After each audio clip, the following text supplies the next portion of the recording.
Hello everyone, myself Abhijit Sinha, and today I am going to start our new chapter, Market Around Us. It is chapter number 23.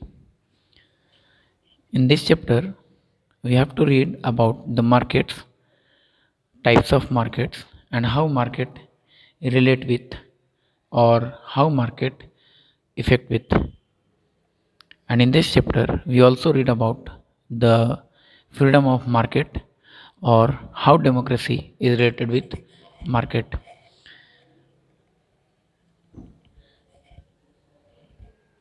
इस video को ध्यान से देखोगे और कहीं पे भी किसी भी तरह का कोई भी डाउट हो तो क्वेरीज कर सकते हो। वैसे वीडियोस को पॉज करके आप अपने बुक पे नोट्स भी बना सकते हो, लिख भी सकते हो जहाँ पे आपको ज़रूरत पड़े। दूसरी चीज़, वीडियो को फॉरवर्ड करके नहीं देखोगे, फास्ट फॉरवर्ड करके देखोगे तो हो सकता है कुछ क्वेश्चन आंसर्स मिस हो जाए। ऑब्वियसली चैप्टर का जो क्वेश्चन आंसर होता है वो आपके बुक से ही होता है, आपके कंटेक्स्ट से ही होता है। So please be careful. Okay, now we are going to discuss this chapter. Come on to the first paragraph, page number 191. In our day-to-day life, we require the service of a market. In our day-to-day life, we require the services of a market. Commonly, market is a place having shops selling vegetables, clothes, stationery, etc. In other word or in other sentence, we said that market is a place where seller and buyer meet and they continue their activity, such as sellers sells their product and buyers purchase the products by paying money. Markets can be defined as a place where buyers and sellers engage in the activity of sale and purchase of goods. The buyers and the seller can meet in a shop or a mall, and the buyer can pay for the goods or services through cash or credit card or any other mode. Any other mode means online mode, such as we take the example from present situation, that is Google पे, phone पे, Amazon पे और भी बहुत सारे ऐसे payment mode हैं जो लोग यूज़ कर रहे हैं। नेक्स्ट इज, यहाँ पे कह रहा है कि the buyers and the sellers can meet in a shop और अ मॉल। जरूरी नहीं कि बायर एंड सेलर जो है वो शॉप में ही मिले या मॉल में ही मिले। कुछ सेलर जो होते हैं वो वेंडर होते हैं। वेंडर कहने का मतलब जो घूम घूम कर सामान को बेचते हैं। तो कुछ ऐसे बायर सेलर्स आपको मिलेंगे जो सामान लेकर आपके घर तक पहुंच जाते हैं बेचने के लिए, जैसे बर्तन बेचने वाले, कपड़ा बेचने वाला, सब्जी बेचने वाला। ये लोग जो होते हैं ये आपके घर तक आ जाते हैं। तो ज़रूरी नहीं कि बायर एंड सेलर एक दुकान में ही मिले या फिर कहीं शॉपिंग मॉल में ही मिले। Okay, next is types of markets. There are two main types of markets, wholesale market and retail market. What is the difference between wholesale market and retail market? A buyer can save a lot of money by buying directly from a wholesale market. It means when we purchase goods or products from the wholesale market, we can save our money, as the wholesaler buys directly from the producer or the manufacturer. क्यों buyer का पैसा बच जाता है wholesaler के पास से खरीदने से? क्योंकि होलसेलर के पास जो प्रोडक्ट होता है, जो परचेज़ करता है, वो प्रोड्यूसर से या मैन्युफैक्चर से परचेज़ करता है, but they do not sell in small quantities. लेकिन होलसेलर का एक प्रोविज़न होता है कि वो स्मॉल क्वांटिटीज़ में सामान को नहीं बेचता है। वो जब भी बेचेगा तो बल्क में बेचेगा एंड इन लार्ज क्वांटिटीज़ में आपको खरीदना होगा। They only sell in bulk और in large quantity. The retailer sells the goods in smaller quantities number but at a high price, as he or she buys from the wholesaler and at the cost of। अब देखिए यहाँ पे बता रहा है कि क्यों रिटेलर जो होते हैं, it means just opposite of wholesaler market. Wholesale market के जस्ट अपोजिट होता है रीसेल मार्केट। रिटेल मार्केट में प्राइस ऑफ गुड्स जो होता है वो हाई होता है, होलसेल मार्केट में कम होता है। क्यों? क्योंकि रिटेलर जो होते हैं वो होलसेलर से परचेज़ करते हैं एंड होलसेलर से परचेज़ करने के बाद कॉस्ट ऑफ ट्रांसपोर्टेशन ऐड हो जाता है, इन्वेस्टमेंट ऐड हो जाता है, टाइम जो उनका कंज्यूम होता है वो अपना टाइम भी उसमें ऐड कर देते हैं कि मेरा इतना टाइम इन्वेस्ट हुआ है, इस टाइम का भी हम उसमें कॉस्ट ऐड करेंगे। स्टोरेज चार्जेस ऐड हो जाता है, जो स्टोरेज करते हैं जैसे फ्रीजिंग करते हैं या फिर कोल्ड स्टोरेज में रखते हैं, इलेक्ट्रिसिटी का जो बिल आता है वो उसमें चार्ज ऐड हो जाता है। And profit on the price of goods, and finally profit on the price of goods, जो गुड्स पे उनको प्रॉफिट होना चाहिए वो प्रॉफिट भी वो ऐड करते हैं। क्यों? ट्रांसपोर्टेशन कॉस्ट तो ये उनको लग गया, ये उनके पास रिटर्न आने वाला नहीं है। इन्वेस्टमेंट ऑफ मनी, ये भी उनका इन्वेस्ट हुआ, टाइम भी इन्वेस्ट हुआ, स्टोरेज चार्जेस भी ऐड हो गए। अब वो इसके बाद इतना देने के बाद उनका भी कुछ प्रॉफिट होना चाहिए, तो वो अपना प्रॉफिट को गुड्स में ऐड करते हैं। तो ये सारा ऐड होने के बाद होलसेल मार्केट से जो आप जो परचेज करते हैं जो गुड्स जो प्रोडक्ट, उसका प्राइस रिटेल मार्केट में आते आते काफ़ी इंक्रीज़ हो जाता है। If the payment is not made right away the goods are brought on credit. अगर आप तुरंत पेमेंट नहीं करते हैं तो रिटेल मार्केट में एक प्रोविज़न है या फिर एक सुविधा होता है, एक फैसिलिटी होता है कि आप बाद में भी पेमेंट कर सकते हैं। It is called on the credit. Then the retailer further increases margin, उसके बाद वो मार्जिन भी ऐड कर लेता है। इट मीन्स अगर आपने उनसे क्रेडिट पे लिया है तो जो पैसा वो 1-2 रुपये छोड़ने वाला है सामान पे, वो भी वो आपको रिबेट नहीं देगा। Every city has a wholesale market from where the goods are supplied to the retailer. हर सिटी में एक होलसेल मार्केट होता है जहाँ से गुड्स को सप्लाई किया जाता है रिटेलर तक, या फिर रिटेलर तक गुड्स को पहुँचाया जाता है। Hence, there is a difference in the price of goods between the wholesale market and the retail market.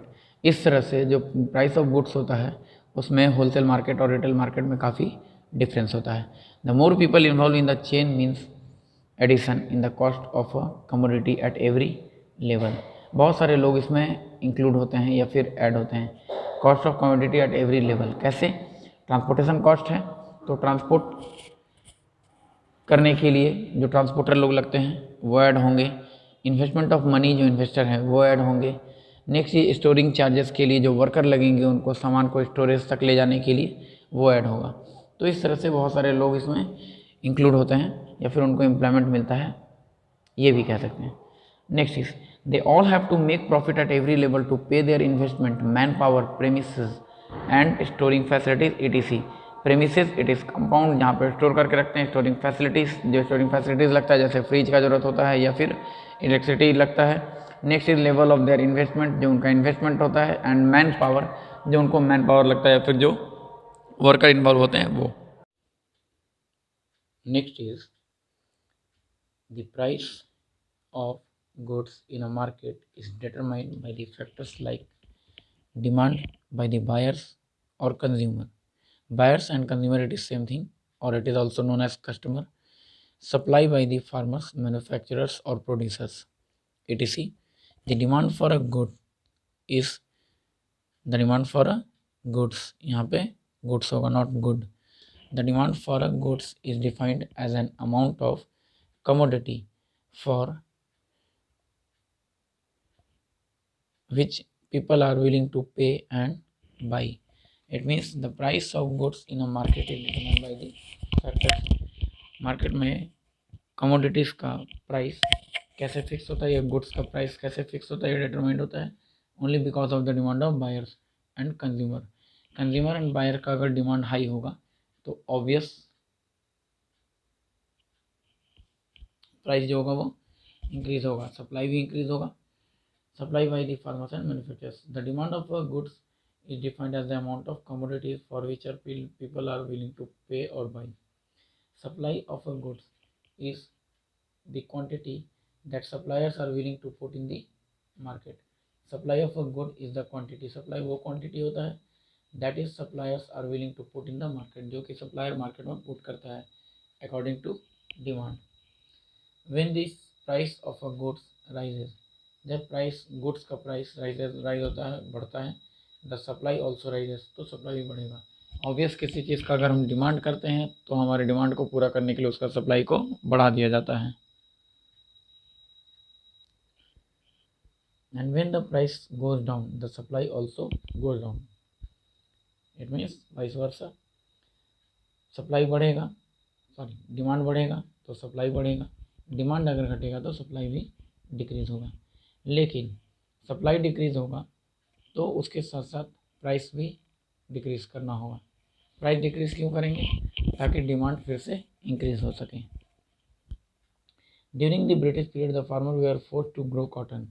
During the British period the Britishers enforce the farmers that to grow cotton, as the British industry required huge amount of raw cotton for their cotton or textile industries. Next is, do you know, buying and selling also take place without going to the marketplace through telemarketing and internet. ये बात कर रहा है present situation का। आज के date में जो सिचुएशन हो गया कि लोग ऑनलाइन शॉपिंग पे ज़्यादा डिपेंड हो गए हैं। कुछ भी शॉपिंग करना होता है या परचेस करना होता है तो लोग ऑनलाइन परचेस कर लिया करते हैं। Next is, the cotton cloth was then imported from Britain and sold all over India. It means raw cotton को इंडिया से ब्रिटेन ले जाया जाता था एंड उसको फिनिश गुड्स के रूप में, इट मीन्स टेक्सटाइल के रूप में या कॉटन क्लॉथ के रूप में लाकर इंडिया में हाई प्राइस पे सेल किया जाता था, बेचा जाता था। This was a fatal blow to Indian weavers. ये इंडियन वेवर्स के लिए एक वर्स्ट सिचुएशन था that destroy the Indian cotton industry, जिससे इंडियन कॉटन इंडस्ट्री पूरी तरह से डिस्ट्रॉय हो गया। Do you know, the changeover from supplying raw material to the finished products has generated more jobs for the unskilled, semi-skilled and professionally trained expert। कहता है जब raw material supplies किया जाने लगा और उसको फिनिश प्रोडक्ट में चेंज किया जाने लगा, the it has generated more jobs for the unskilled, skilled and professionally trained. मतलब जो पढ़े लिखे थे उनके लिए भी, जो पढ़े लिखे नहीं थे, अनस्किल्ड थे उनके लिए भी, और जो ट्रेंड प्रोफेशनल्स थे उनके लिए भी जॉब अपॉर्चुनिटी इंक्रीज़ होने लगा। क्यों? क्योंकि अब सिर्फ रॉ कॉटन का ही प्रोड्यूसिंग का काम नहीं रह गया। अब रॉ कॉटन को उसको फिनिश गुड्स में चेंज करना, फिर उसको टेक्सटाइल में चेंज करना, एंड टेक्सटाइल से कॉटन क्लॉथ में चेंज करना, ये सारे काम के लिए वर्कर की ज़रूरत होने लगी। एंड वर्कर का जब इंक्रीमेंट होगा, वर्कर बढ़ेंगे, उनको एम्प्लॉयमेंट मिलेगा तो क्या होगा, लोग के लिए जॉब अपॉर्चुनिटीज़ इंक्रीज़ होगा एंड अनएम्प्लॉयमेंट डिक्रीज़ होगा। Come on to the next. After independence, Indian market has come a long way. Our policies were aimed at reviving our traditional craft.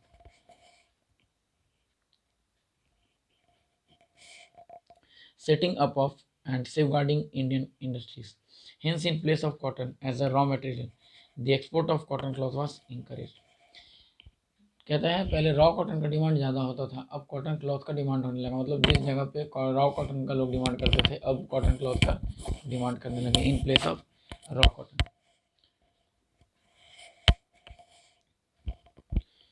Currently India is exporting garment all over the world. धीरे धीरे India garment का exporter बन गया। पहले importer था, Britain से आता था, अब इंडिया दूसरे कंट्री को एक्सपोर्ट करने लगा। Our fashion industry is also attracting buyers for organizing fashion shows in India and abroad. Buyers are coming to India even from Paris and Milan, the fashion capital of the world. World का fashion capital Paris and मिलान को बोला जाता है। क्यों? क्योंकि almost जितने भी fashion shows हैं यहाँ वहाँ पे जितना भी न्यू फैशंस हैं वो सारा पेरिस एंड मिलान से ऑलमोस्ट बाकी कंट्री जो है वो इंस्पायर्ड होते हैं। Beside the retail and the wholesale market, retail and wholesale market के अलावा many market are also set up on specific days on the week in different part of many cities and towns. बहुत बड़े बड़े शहर में and towns में, cities और town में क्या होता है, तो लोकल मार्केट, होलसेल मार्केट और रिटेल मार्केट के अलावा और भी बहुत सारे से मार्केट होते हैं, जैसे डेली मार्केट जो लगता है वो, तो उस तरह का मार्केट बहुत सारे सिटीज़ और टाउन्स में स्टार्ट हो चुके हैं। They are known as weekly market, जिनको वीकली मार्केट कहा जाता है या तो फड़ी मार्केट और पटारी बाजार कहा जाता है। The shopkeeper set up shops on the road side और in an open space for the day and then close them at night. दिन भर के लिए लोग अपना दुकान लगाते हैं रोड के साइड में और उसके रात होते ही अपना दुकान बंद कर देते हैं, क्लोज कर लेते हैं। The goods are cheaper here as no expenditure is incurred on maintaining permanent shop like rent, electricity. अब यहाँ पर क्या होता है, जब गुड्स का प्राइस होगा वो कम होगा। क्यों कम होगा? क्योंकि मेंटेनेंस कॉस्ट बच रहा है, मेंटेनेंस नहीं लग रहा है, इलेक्ट्रिसिटी बिल नहीं लग रहा है, रेंट नहीं लग रहा है शॉप का। That's why people go to such market as more things of daily use are available at one place and they do not have to go to the different place to buy what they need. Moreover, the customer are free to bargain. Weekly market में लोग bargaining करने के लिए भी free होते हैं, but अगर आप बड़े बड़े मॉल में शॉप में चले जाइए, फिक्स प्राइस होता है। आप जितना जो सामान जितने क्वांटिटी में खरीदेंगे उतना का ही पैसा आपको पेड करना होगा। वहाँ पे एक पैसा भी आपको रिबेट नहीं मिलेगा, बार्गेन आप नहीं कर सकते हैं। बट दूसरे मार्केट में जाकर, डेली मार्केट में जाकर या फिर वीकली मार्केट जो होता है वहाँ जाकर आप बार्गेनिंग कर सकते हैं। तो ये है फैसिलिटी या ये है एडवांटेज वीकली मार्केट का या डेली मार्केट का। Next is page number 193। Do you no marketing is different from advertising. Marketing जो होता है वो एडवर्टाइजिंग से डिफरेंट होता है। कैसे? मार्केटिंग आप सिर्फ अपने प्रोडक्ट का मार्केटिंग करते हैं, या फिर लोग जब परचेस करने आते हैं तब आप उनको उसका डेमोन्स्ट्रेशन देते हैं या फिर उस प्रोडक्ट को उनको दिखाते हैं या फिर उनको प्रोडक्ट के बारे में बताते हैं। बट एडवर्टाइजिंग क्या होता है? प्रोडक्ट के मार्केट में आने से पहले उसका एडवर्टाइज होता है कि ये प्रोडक्ट मार्केट में इस तरह से लॉन्च होने वाला है, या इस प्रोडक्ट का ये एडवांटेज है, इस प्रोडक्ट में ये है और वो, या अगर खाने का चीज़ है तो उसमें ये इंग्रेडिएंट्स है, and so many advertising there to convince the consumer और कस्टमर को एंड कंज्यूमर को कन्विंस करने के लिए उनको अपने तरफ, अपने गुड्स एंड प्रोडक्ट की तरफ अट्रैक्ट करने के लिए एडवर्टाइजिंग किया जाता है। Next is advertising persuades means convince the customer to buy, but marketing is systematic planning to bring the buyers and seller close by buying and selling। Marketing क्या होता है? तो ये प्री प्लान होता है कि इस तरह से बायर्स एंड सेलर्स इस जगह मिलने वाला है और यहाँ पे सेलिंग एंड बाइंग का एक्टिविटी होने वाला है या फिर सेलिंग एंड बाइंग का काम होगा। ऑब्वियस सेलर हैं तो सामान बेचेंगे, बायर हैं तो वो परचेस करेंगे। That both engage in their respective activity. Buyer का काम खरीदना है, सेलर का काम बेचना। Next is market keep changing all the time। market keep changing all the time। The wholesale market is giving way to retail giants like the Rampage, Big Bazaar, Shopper Smart, Shopper Stop, Vishal mega mart etc। ये सारा example दिया है कि आज के date में जो big market है उनका क्या एग्जांपल है। फिर जहाँ पे हम जाते हैं एंड वन स्टॉप शॉप होता है, एक बार गए अंदर और वहाँ पे आपको सारा सामान मिल जाता है, आप परचेस करके निकलते हैं वहाँ पे। They run chain stores in the different cities। They have gained popularity as they but directly from the producer or manufacturer and sell to the consumer at reasonable price in a comfortable atmosphere। कहता है ये run chain store type का होता है। जैसे एक जगह पे है तो बहुत सारे सिटी में 15-20 शहर में या फिर 30-40 शहर में बिग बाज़ार है, विशाल मेगा मार्ट है, रिलायंस फ्रेश है, इस तरह का मार्केट जो है चेन स्टोर है।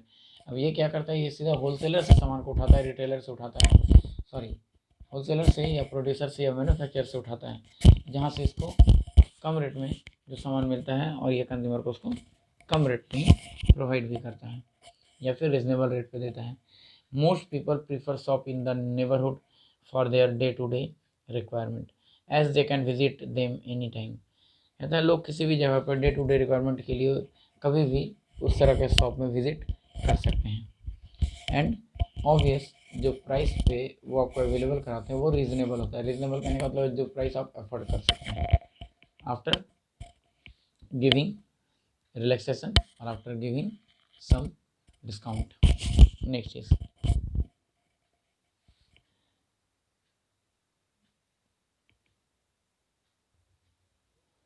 moreover the customer and the shopkeeper knows each other well and the goods are also available on credit।